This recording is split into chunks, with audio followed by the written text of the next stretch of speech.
Hello everyone, welcome to Just the Tips, my Pathfinder Wrath of the Righteous playthrough series guide videos.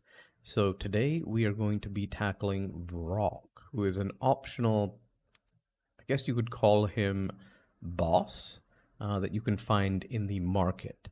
So we're going to be walking through where you find him, how you summon him, and then finally how you take him down.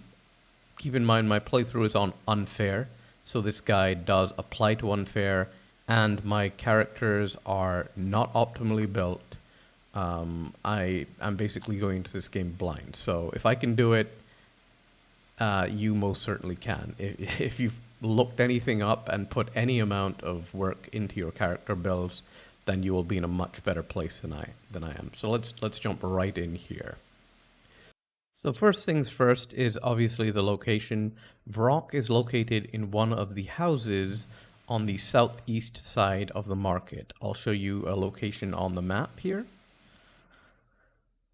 Once you get into the house, you have to fight several swarms of rats. They're a pretty tough fight, especially if it's your first time entering the market area. So I'd recommend maybe doing this the second time you enter the market, right when it transitions to its second phase, because the first time you get in there, they're really tough.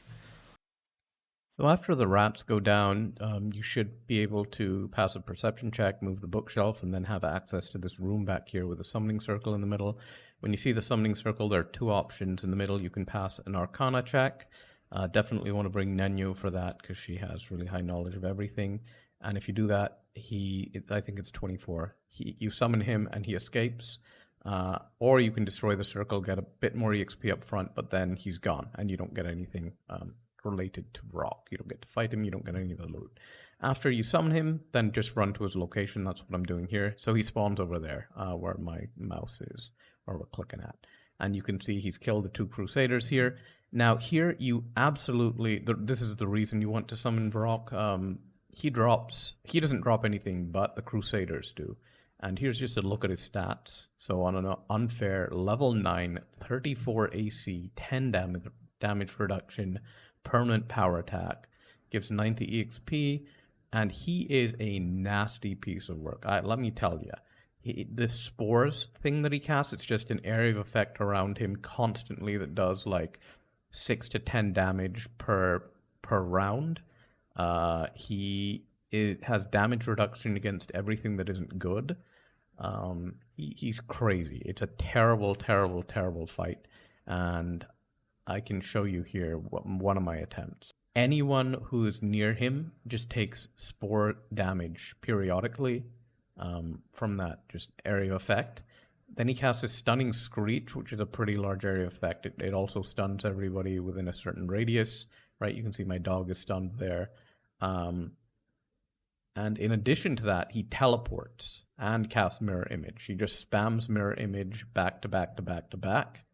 And so none of your hits will basically ever land because he always has Mirror Image up. The second you take them all down, he just resummons them.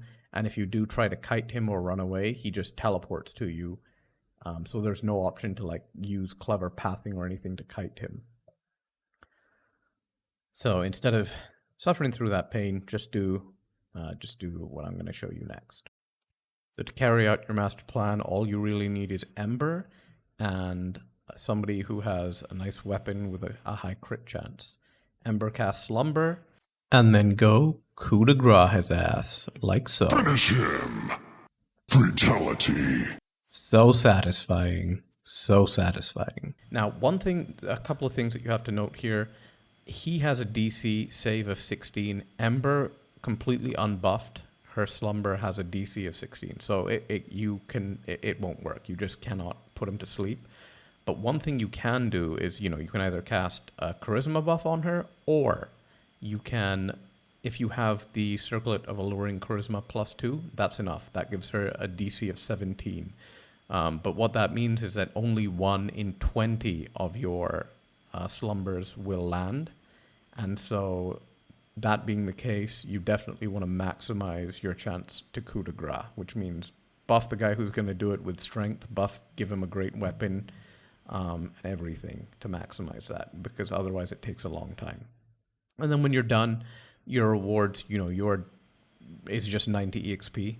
The reward is, I guess, a bit of pride, and the mithril heavy shield that you get from the Crusaders' corpses, which is absolutely one of the best items that you will probably have up to this point, assuming it's something that you can use. But that's it for Vrock. Thank you for joining me, guys. I'll see you in the next one. And that's going to be it for me, boys and girls. Please remember to like, comment, and subscribe if you enjoy this type of content. And don't forget to hit that bell notification on your way out. Have a wonderful day wherever you are. Razor Fiend, signing out.